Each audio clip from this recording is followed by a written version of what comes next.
Zazalardan bir kısmı ben kendimi Kürt hissediyorum. Kürdüm, okey, Kürtsün. Zazaların büyük bir kısmı ya ben mustakilim. Ya diğer bir kısmı biz yani dil itibariyle farklıyız ama toplum itibariyle aynı kaderi paylaşmışız. Peygamber Efendimizin bir sözü var. Yani ilginç. Diyor ki El-Arabiyyetu leyse lekumul ab ve la yani Arabi olmak ana ve babanız değildir. Men tekelleme bil Arabi fehuvel Arabi, men tekelleme bil Farisi ve huve Farisi, men tekelleme bil Türki ve huve Türki. Yani kim hangi lisanı konuşursa, kendisini hangi dille ifade ederse ben oyum da diyebilir çünkü o dil, beyan önemlidir. Şimdi Zazaların büyük bir kısmı ben Zazayım diyor. Yok bir kısmı ben Kırdım diyor. Bir kısmı ben Kürdüm diyor. Açık konuşalım. Bir kısmı ben Deylemiyim diyor. Kendisini nasıl ifade ediyorsa etsin. O benim sıkıntım veya sorunum değildir. Ama Zaza edebiyatı, Zaza dili, Zaza kültürü, efendime söyleyeyim, Zazalarla ilgili yani bir ihya hareketi başlamıştır. Bunu hazmedemeyenler, çekemeyenler birçok çeşit yani sabotajlarda bulunuyorlar, töhmetler, iftiralar. Bu doğru bir şey değildir. Kimsenin bölmek, parçalamak gibi bir niyeti yoktur. Benim bu dil bir hazinedir. Türkiye'de yaşayan pek çok halk var. Bunlardan biri de Zazalar. Bizler Zaza olmadığımız halde Zaza kültürünü tanıtmak istedik. Bu nedenle de sizlerle bir söyleşi gerçekleştirdik. Çünkü siz hem Zaza kökenli bir din adamı ve dil bilimci olmanız hasebiyle Zazaların dili, kültürü, tarihi ve inancıyla ilgili en net bilgileri sizlerden alacağımızı düşündük. Bu nedenle sizleri ziyaret ettik ve bir söyleşi gerçekleştirdik.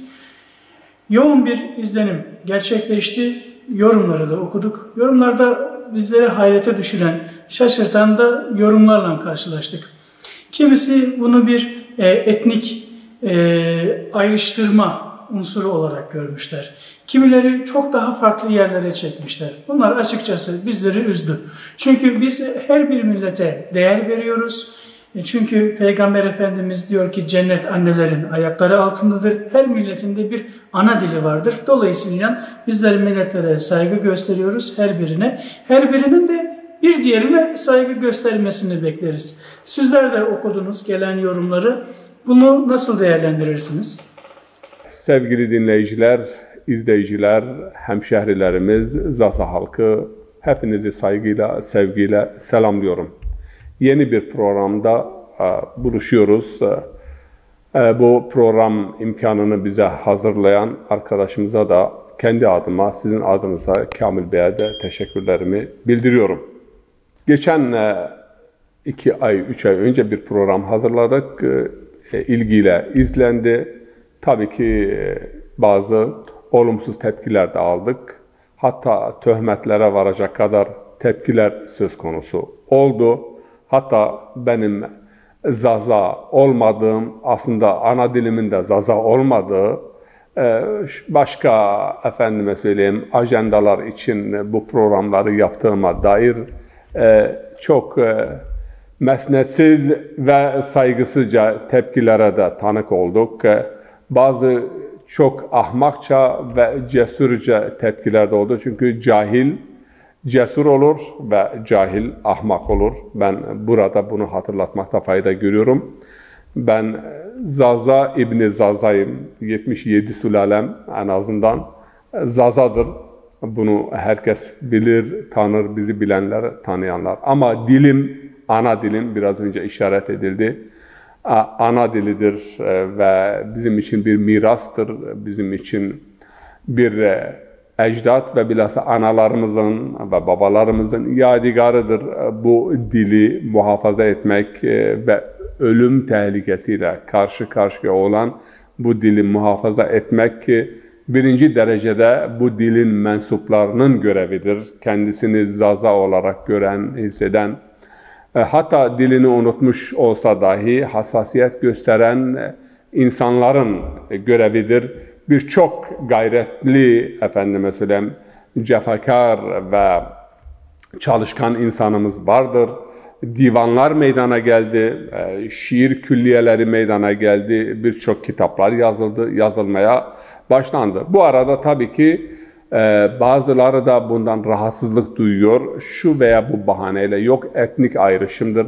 Arkadaşlarım, biz burada etnik bir ayrışımdan veya toplumsal bir ayrışımdan bahsetmedik. Dil, UNESCO'nun ifadesiyle yani sekerat-ı mevt, can çekişen diller grubu arasındadır. Bu benim dilimdir. Efendim mesela diyalekt olarak veya lehçe olarak bu dili lanse etmeye ve göstermeye çalışanlar niye sahip çıkmıyorlar? Yani intisap ettikleri dil grubunun 20'ye yakın televizyon kanalı var iken bu dilin niye bir televizyon kanalı dahi yoktur?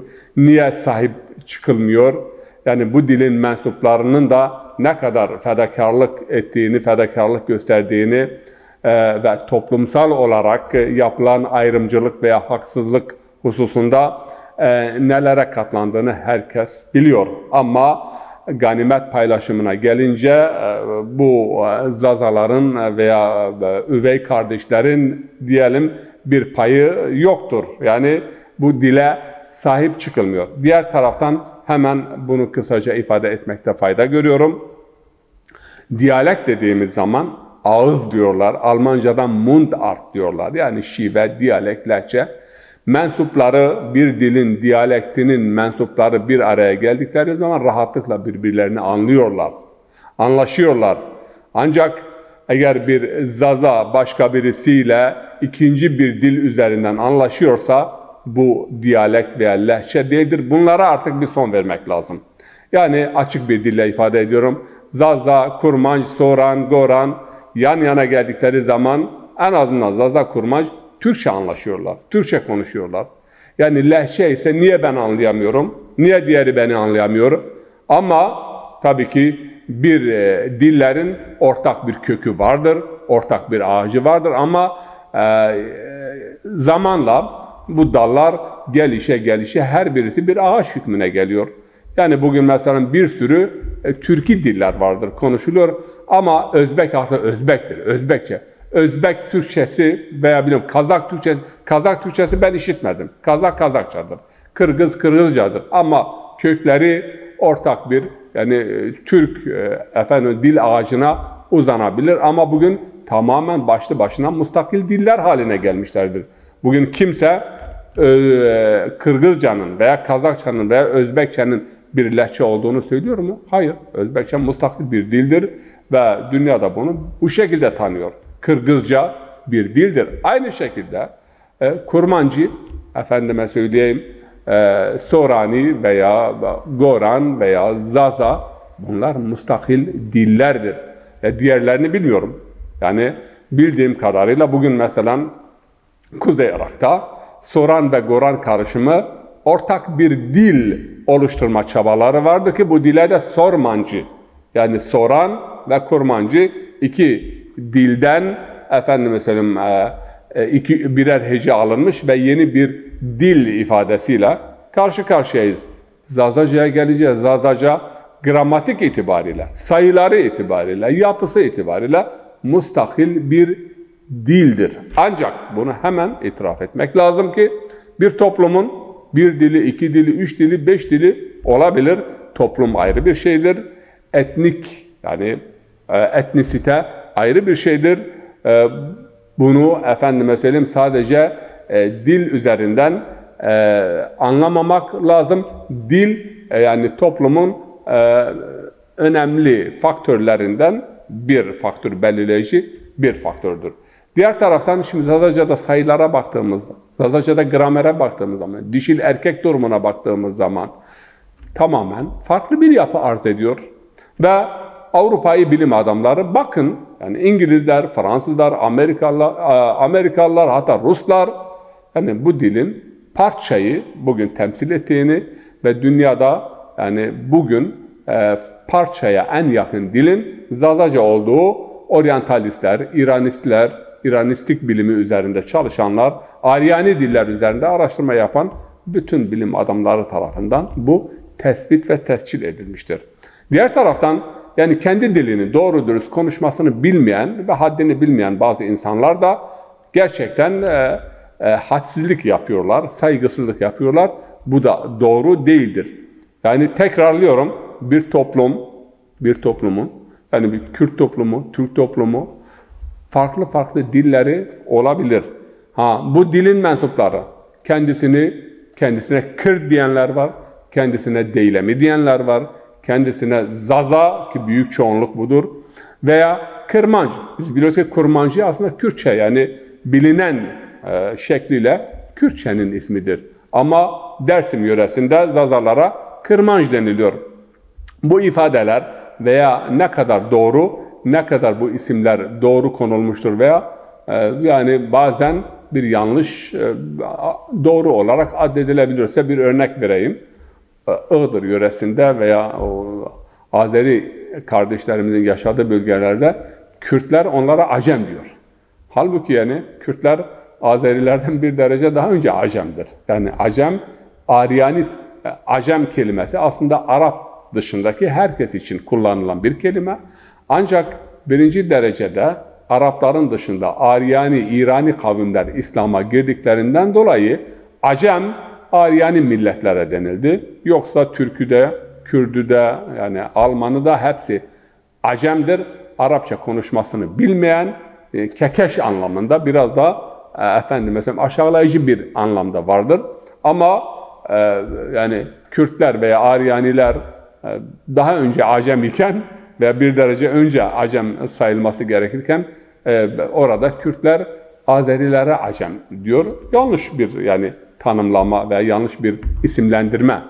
Bu şekilde kendisine Kürt diyen, kendisine Dimli diyen, kendisine Deylemi diyen, kendisine Zaza. Ama uluslararası çevrelerde, UNESCO'da ve dünya üniversitelerinde bu dilin adı Zazacadır. Pasaportu Zazaca. Bunu bu şekilde kabullenmemiz lazım. Müstakil bir dildir. Zazacadır ismi ve ne kadar Batı bilim adamı ve oryantalist veya İranistik veya Aryan dilleri üzerinde çaba harcayanlar bu dili bu şekilde isimlerini Zaza. Bunu bu şekilde kabul etmemiz lazım. Yok Zazaca İtalyanca bir kelimeymiş veya filancadan gelme arkadaşım. Birçok kelime vardır ki ben size Arapçadan bir örnek vereyim. Arapçada mehin kelimesi kötü, pis anlamında kullanılır. Aynı kelime Farsçada mehin, ay gibi parlak, güzel olan anlamında kullanılıyor. Şimdi toplum, o kelime o toplumda nasıl kullanılıyor? Yok bazılar işte İtalyanca, Romaca'da bilmiyorum ahmak anlamında filan şu bu. Yani böyle bir uydurmayla bu kelimeyi efendime söyleyeyim bir aşağılayıcı bir manayla insanlara tiksindirmeye çalışıyorlar. Bu da yanlış bir şeydir. Zaza İtalyanların büyük bir markası var. Geçenlerde ben Bağdat'taydım. Orada Mütenebbi Caddesi var. Yani halkın farklı gruplarının orada solcusu, sağcısı, Hristiyanı, Müslümanının orada kültürünü, müziğini, sanatını sergilediği bir cadde. Bağdat'a gidenin Mütenebbi Caddesi'ni muhakkak görmesini istiyorum. Bilhassa da yani halkın fakir kesimlerinden müzik, sanat alanında iştigal edenler, sol kesimi o caddede çok görebilirsiniz. Orada ben gittiğimde bir Zaza bir tablo gördüm. Dedim bir gideyim yani bu Zaza nereden? Belki Beyt Zaza var Filistin'de, Suriye'de, Şam'da var yani Beyt Zaza ve Filistin'de de var. Belki bunlar da onlar mı? Gittim sordum. Hayır biz İtalya'dan işte Zaza diye bir marka orayla biz kahve alıyoruz ve alışverişimiz vardır. O ismi biz kendi şeyimize takmış bulunuyoruz mağazamıza. Şimdi sözün özü dilimiz tehlike altındadır. Kim bize el atarsa bu dilin muhafazası için, korunması için, kaybolmaması için biz ona elimizi uzatırız. Kim de ne derse desin umrumuzda olmamalı. Çünkü benim dilim kayboluyor. Beni kardeş olarak görmek isteyen ve beni diyalekt olarak görmek isteyen niye buna sahip çıkmıyor? Bunu da tabii ki haykırmam benim hakkımdır. Her Zaza'nın da bu hakkıdır. Diğer taraftan bir inkar politikası. Aynı Türkler 70'li yıllarda Kart, Kurt, Kürt yoktur, Kürt yoktur. İşte Türkler yürürken Kart, Kürt olmuş. Aynı mantıkla bugün bakıyoruz başkaları da Zazalara yöneliyor. Zaza yok, Zarzo yok efendim mesela bazı yani Arap tarihlerinden bazı kelimeler çıkararak o kelime oyunlarıyla aynı Türklerin yaptığı Türk milliyetçilerinin veya o zamanki devlet mantığının yani tek tipleştirme mantığının yaptıklarını bugün Zazaları hazmetmeyen bazı çevrelerin de aynı şekilde aynı uygulamayla Zaza yönünde bir inkar politikasına gittiklerini, inkar ettiklerini illahi zorla sen busun. Ya ben o değilim. Ben kendimi nasıl hissediyorsam ben oyum. Yani Zaza halkında kendisine ben Kürdüm diyen var, ben Zazayım diyen var, kendisine değilemi diyen var. Bakın bir örnek daha vereyim. Bingöl yöresinde Kırdasi denilir. Yani Kırdasi Zazaca konuşanlara, Kurmancı konuşanlara ise Kurmancı denilir. Tam tersine Siverek yöresinde ise Kurmancı konuşan kesme Kırdasi denilir. Ve Zazaca konuşanlar ise kendilerine Dimli diyorlar. Deylemi kelimesi. Ve burada bir noktanın da hemen üzerinde durmak istiyorum. O da şu, bazı Zazalar biz Irak'tan geldik. Tabii ki bir göçte Hazar Denizi ve Deylaman bölgesinden Moğolların saldırısıyla birlikte bir dalga da güneyden gelmiştir. Ama bunu sormuyorlar. Bu güneyden niye geldiler? Bağdat'ı, Basra'yı veya oraları niye terk ettiler? Nereden oraya yerleştiler? Oradan niye geldiler Anadolu'ya? Ali Buye Devleti yıkılınca 1120'lerde Selçuklularla Abbasiler el ele verdiler. Ali Buye Devleti'nde Zazaca'dan Bayki Devleti denir. Bayki yani Ali Buye zaten baba devleti. Babaya ait yani devlet aileye ait devlet anlamında Ali Buye. Yani Buy, Ebu anlamında. Baba. Ve Zazaca'da da Baykiler. Birçok Zaza aşireti diyorlar ki biz Baykileriz ama bu Bayki ne demektir? Bunu bilmiyorlar. Şimdi Ali Buye Devleti 100 seneye yakın Bağdat'da hakim idi. Ve o dönemde ilmi inkişaf oldu. Bütün mezheplere imkan verildi. Bütün mezheplerin büyük alimleri o dönemde birçok büyük alim yetişti. Ve diğer taraftan Ehl-i Beyt-i Resulullah'a yönelik birçok hizmet yapıldı. Yani bazı Aşura merasimleri, türbeler vesaire inşa edildi. Sonra yani Selçuklularla Abbasiler el ele vererek ki yani Bağdat'taki hilafet Büvey oğulları diyorlar Türkçe'de. Ali Buye, Büvey oğullarını yıktılar. Bu Büvey oğulları yıkılınca Zazalar baskı altında kaldı ve Bağdat'ı terk etmek zorunda kaldı. Hem Zazalar hem Bermekiler. Bermekiler güneye gittiler. Zazalar kuzeye doğru geldiler. Bir kısmı burada, bir kısmı da Filistin, Suriye oralara Beytzaza ve Araplaştılar. Geçenlerde ben Ürdün'den bazı insanlarla konuştum. Biz Zazayız. Dedelerimiz Zazaca biliyordu. Artık biz bugün Araplaşmış durumdalar. Ama dedelerinin Zazaca konuştuğunu söylüyorlardı. Ürdün, Filistin o yörede bayağı yani Zaza varmış ama kayboldu. Ta Gürcistan'a kadar da gidiyor. Şimdi Büveyoğulları yıkılınca Ali Buye bir kısım Zazalar oradan geldiler buraya Anadolu. Onun için bakıyoruz Zazaca'da birçok Arapça kelime var. Biraz fonetik değişmiş, telaffuz değişmiş. Bu Arapça kelimeler nereden girdi? Bunun üzerinde ben biraz mesela düşündüm. Mesela emeklilik kelimesi takavut diyoruz. Takavut veya mesela aşırı sıcaklık için Kars diyoruz. Yani Kars kelimesi de orada aşırı soğukluğun, sıcaklık değil, soğukluğun hakim olduğu kişinin üşüdüğü halet veya durum kelime kökü itibariyle Arapçadan girmiştir. Döhn diyoruz. Döhn yani hayvan yağı için Arapçadan döhn. Yağ. Yani bir sürü Arapça kelime bize gelmiş ve bizden de tabii Arapçaya geçip şekli değişen kelimeler var.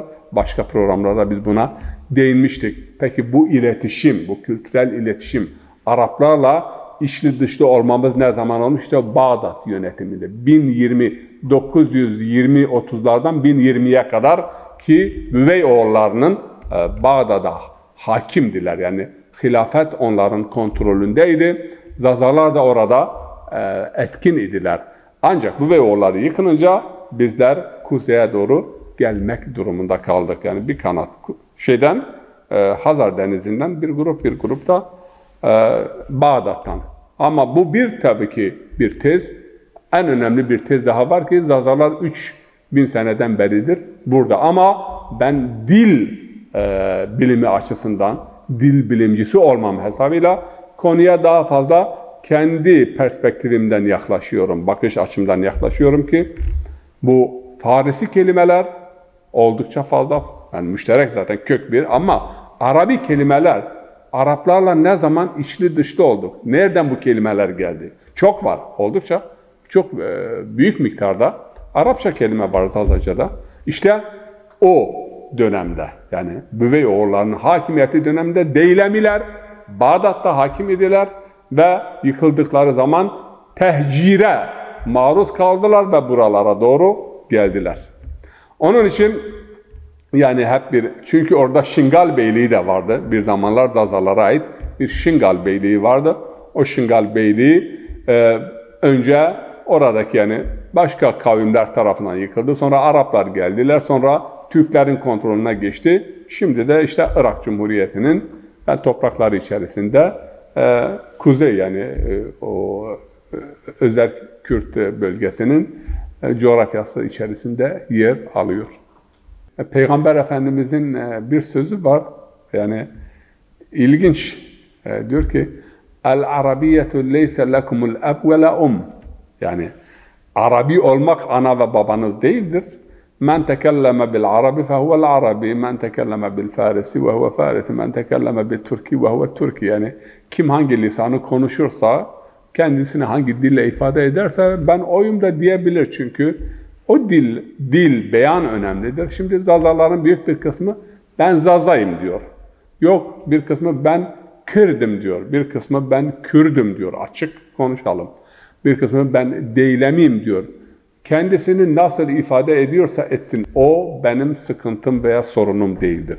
Ama Zaza edebiyatı, Zaza dili, Zaza kültürü, efendime söyleyeyim, Zazalarla ilgili yani bir ihya hareketi başlamıştır. Bunu hazmedemeyenler, çekemeyenler birçok çeşit yani sabotajlarda bulunuyorlar, töhmetler, iftiralar. Bu doğru bir şey değildir. Zazalara yönelik, Zazalar tarafından gerçekleştirilen bir ihya hareketinden bahsettiniz. Biz de son yıllarda şunu gördük ki Zazalar bir parti kurmaya çalıştılar. Zazalar televizyon açmaya çalıştılar. Zazalar, Zaza dilinin öğretilmesi konusunda hem Türkiye'de hem de yaşamış oldukları diğer ülkelerde, diasporada çalışmalar yürüttüler. Örneğin Almanya'da Zazaca öğretiliyor. Türkiye'de seçmeli olarak bazı yerlerde bu dil öğretiliyor ve bunun yanı sıra başka güncel çalışmalarda gerçekleştiriliyor. Özellikle de dilin korunması hakkında.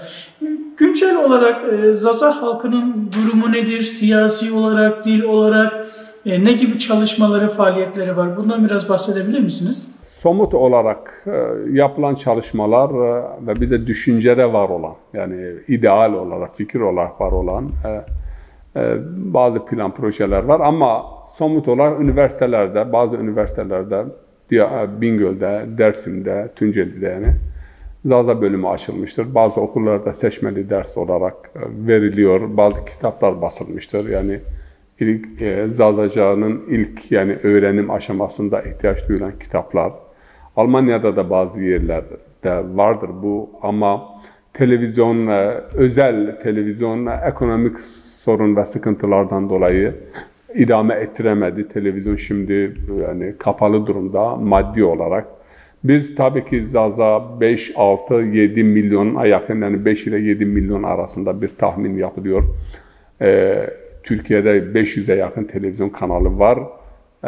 Devletin bu konuda yardımcı olmasını, Cumhurbaşkanı birinci yardımcısı Bingöllüdür, kendisi Zazadır ve daha önce Zaza dili ile ilgili yapılan çalışmalara ciddi bir şekilde katkı sağlıyordu. Her toplantıya kendisi de iştirak ediyordu.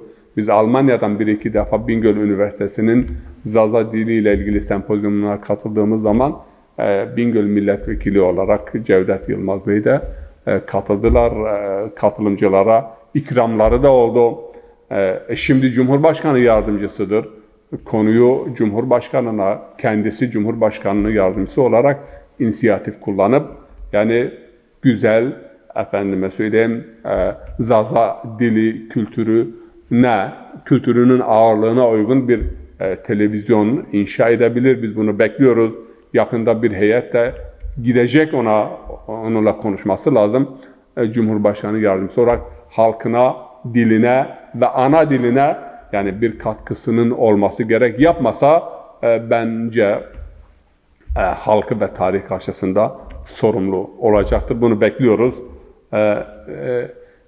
Bu büyük bir istizaf yaşanıyor. Yani Zaza halkı mustazaftır. Hakikaten her açıdan, sağdan soldan, hem Türklerden ve hem de Kürtlerin Kurmanş kesiminden süre içerisinde baskı görmüştür. Asimilasyon, Zazaların büyük bir asimilasyon yaşanmıştır. Zaza coğrafyası daha önce çok daha geniştir. Bir kısmı Türkleşti, bir kısmı da Kurmançlaştı. Kürtleşti demiyorum, bakın dikkat edelim. Kurmançlaşma büyük ölçüde olmuştur. Bu da yani ne zamana kadar? Şimdi son dönemde, son 20-30 senedir büyük oranda bir Türkleşme. Yani tamamen kendi dilini unutma, konuşamama. Bu da büyük bir haksızlıktır. Yani devletin bu yöndeki politikası da büyük bir zulümdür ve büyük bir haksızlıktır. Osmanlı döneminde de daha önce hatırlatmıştık. Zazalar dini mezhebi gerekçelerden dolayı yani bir kısıtlama ve bir mahrumiyet yaşamışlardır. O gündür, bugündür yani mahrumiyet yaşıyorlar. Ben şahsen yani özel televizyonların daha iyi, daha rahat ve daha bağımsız bir hizmet verebileceği kanaatindeyim. Devlet güdümünde olduğu zaman bazı kurallara, bazı sınırlara riayet etmen lazım. Yani birçok formalite vardır. Yani biraz kısıtlanıyorsun. Ama şimdi TRT Kürdi var, ben takip ediyorum. Güzel program yapıyorlar. Kültürel olsun, dini olsun, toplumsal olsun. Aynısını biz Zazalar için de istiyoruz. Yani devlet destekli de olsun ama kültür, din, yani şimdi kimsenin bölmek, parçalamak gibi bir niyeti yoktur. Benim bu dil bir hazinedir. Yani Zazaca kaybolduğu zaman onunla birlikte çok güçlü, zaten bugün konumuzda Zaza edebiyatıdır. Daha fazla atasözleri üzerinde duracağız. Ama güçlü bir hazine yok olmuş oluyor. Bir dil, bir Allah'ın ayeti, bir kültürel, efendime söyleyeyim, varlık yani yok olmaya mahkumdur. Yok olup gidiyor. Yani nesillerin birikimi. Bir dil sadece bu neslin konuştuğu bir şey değildir. Nesillerin birikimidir. Fabel konusunda, hikayeler konusunda, atasözleri konusunda, deyimler konusunda ve hatta halk müziği konusunda Zazaca'nın diğer dillerden eksik tarafı yoktur. Bunu çalışma alanım olduğu için iddia edebilir. Deyimler ve atasözleri hususunda birçok dünya dilinden, yani bilinen dillerden daha öndeyiz. Daha geniş bir efendime söyleyeyim atasözleri ve deyimler hazinemiz vardır. Çünkü atasözleri ve deyimler de bir toplumun kültürünün en önemli yansıtıcı unsurlarıdır. Yani toplumun sosyal hayatından tut, değerlerinden tut, düşünce tarzı, siz deyimlerde ve atasözlerinde bunu görebilirsiniz. Bu konuda karşılaştırmalı olarak yani çalışmalar yapılmıştır. Bir iki sunum yaptım. Diğer dillerle, bildiğim dillerle karşılaştırmasını yaptığımız zaman Zazaca'nın çok önde olduğunu, güçlü olduğunu görüyorsunuz, göreceğiz. Peki Zaza gençlerine ya da ne bileyim Zazalara karşı sorumluluk hisseden kişilere ne çağrıda bulunmak istersiniz? Nasıl seslenirsiniz? Onlar kültürel, edebi veya benzeri alanlarda, hatta siyasi alanlarda kendi toplumları için ne gibi çalışmalar yapabilirler? En azından bildiği kadarıyla konuşmalarını istiyorum. Büyüklerin kendi çocuklarıyla, yegenleriyle, çevresiyle, akrabasıyla konuşmasını istiyorum. Ve konuşanların da daha güzel konuşma, okuma. Şimdi eskiden kitap yoktu, şimdi kitap var, bayağı kitap var, çıkmıştır, yayınlanıyor. Yani bu kısa süre içerisinde bayağı kitap yazıldı. Ve tabii ki Bütün dillerin ilk gelişim süreci yani sözlü olarak olmuştur. Bakın Arapçadan örnek vereyim. Arapça 3000 senelik bir dil. Ama Arapçanın yazılış süreci Kur'an-ı Kerim'le başlamıştır. Kur'an'dan önce birkaç şiir olmuştur. Muallakat-ı sab'a deniliyor. İşte 7 asılı şiir. Ve bu gelenek 100 sene mi, 200 sene mi? Ama Kur'an'dan önce Arapça elimizde bir kitap yoktur. Kur'an, Arapçanın ilk kitabıdır. Ama Arapça, Kur'an'dan önce de vardı. Sözlü olarak gelmiş, beyan şeklinde. Göğüsten göğüse. Allah'a şükür etmek lazım. Göğüsten göğüse bu dil geldi. Yani şimdiye kadar kaybolmadı. Büyük bir hazine olarak elimizdedir. Ama bundan böyle bunu yazıya dökmek, bunu konuşmak, yeni nesillere öğretmek bizlerin görevidir. Yani insanlarımızla, çevremizde, toplantılarımızda, düğünlerimizde, cenazelerimizde, vaaz ve hitabelerde, camilerde Zazacanın konuşulması lazım. Bazıları hatta yani cüret edip hoca efendilere de sesleniyorum. Vaazını yaptığın zaman Zazaca konuş, Zazaca vaaz et. Yani Zazaca dilinde yeterince kelime, kavram, ifade mevcut bulunmaktadır. Yani her alanda bu dil konuşulduğu zaman ölümden kurtulmuş olur. Dünyada ne kadar Zaza var, kaçı Zazaca konuşuyor? Bu şekilde devam ederse Zazaca ortalama kaç yıl sonra yok olur? O yok olmayı ben onu ifade etmek istemiyorum çünkü hakikaten çok uğursuzca yani bir kelime. Dünyada şu kadar Zaza var, ortalama şu kadar Zazaca konuşan kişi var. İşte o elimizde öyle bir istatistik yok yani ne kadar kişi Zazaca konuşuyor ama kendisini Zaza olarak gören veya Zaza kökenli yani dünya Gürcistan'dan tutun başka yerlerden var, Irak'ın bazı köyleri vardır, Suriye oralarda. Toplam yani 7-8 milyonu bulur. 8 milyon. Peki eklemek istediğiniz var mı bu konuya? Yok bu konuda yani yüzde kaçı şimdi bugün aktif bir şekilde bu dili konuşuyor. Hakimdir. Onu ben bir istatistik yapılmış değildir ama kendisini Zaza ifade eden ve Zaza kökenli denildiğinde bu 7 milyon 8 milyon civarında bütün yani sadece Türkiye'de 6 ile 7 arasında yani hatta 5 ile 7 deniliyor. Çünkü bir istatistik yapılmamıştır. Ve diğer taraftan dediğimiz gibi asimile olan birçok Zaza vardı. Ben bilmiyorum Tokat, efendime söyleyeyim Karadeniz, oralarda dahi Yozgat, Zaza köyleri vardır. Ama zamanla bunların büyük bir kısmı Türkleşme süreci yaşamıştır, Türkleşmiştir. Bu da hoş bir şey değildir. Ben Afrika ülkelerine bakın bu konuda biz Afrika ülkelerinden de gerideyiz. Birçok Afrika ülkesinde 3, 4, 5, 8, 7 resmi dil var. Venezuela'da, İsveç'te, ne bileyim Avrupa ülkelerinde. Bu konuda bu işte tek tip insan yetiştirme mantığı bu kültürel hazinelerin, dillerin yok olmasının beraberinde gelmiş. Bu sadece Zazaca için değil yani. Pomakça'da var, efendime söyleyeyim Çerkezce var. Yani onlar da yok olma tehlikesiyle karşı karşıya da biraz önce işaret ettiğiniz gibi hepsi bugün kendisini işte ben Türk'üm diyor. Sen Türk değilsin. Yani Türkçe konuşuyorsun ama Türk olmak için yani ana, baba, köken, senin köken Arnavutsun veya Boşnaksın, Bursa'da yaşıyorsun. Senin dilin, eğitim, öğretim olmamış, göçmensin, gelmişsin buraya. Ama Zaza göçmen değildir. Zaza yani Türk'ten önce bu coğrafyada var. Onun için bu coğrafyanın ehli olan insanların dilinin ve kültürünün yok olması büyük bir zulüm ve büyük bir haksızlıktır.